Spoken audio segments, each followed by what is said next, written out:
the virus doesn't exist in our country until it's brought in by travelers. And most of these travelers have no idea that they picked this virus up. And so when they came back to our country and they started becoming clinically ill, we began to see this epidemic.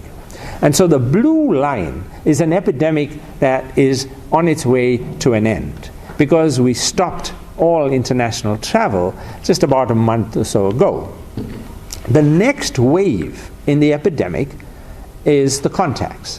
So these are the people that the travelers mingle with. They mingle with them at work, they mingle with them in the transport systems, and they also go, when they get sick, into healthcare services.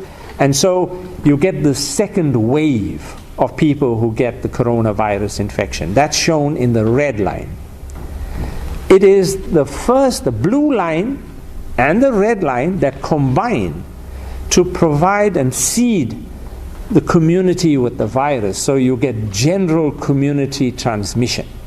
When it enters a community, it spreads like wildfire.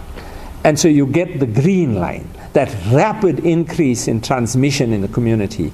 And so you would expect to get the line in the top right-hand corner, right? So that's that exponential increase. Instead, what we had in South Africa as an explanation for why we have this odd trajectory in our epidemic, if you look at the bottom left-hand side, you see the blue wave in the epidemic, you see the red wave in the epidemic, but the green, we just are not seeing that community level transmission at this time. The community transmission is there. We see cases, but it's not spreading like that wildfire that we had expected. And that's what's leading to this funny turn in the epidemic and the shape of our curve, which is quite different. Why is that the case?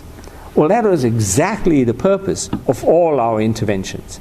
So when you think of a lockdown, essentially what you're talking about is that each infected person becomes a dead end.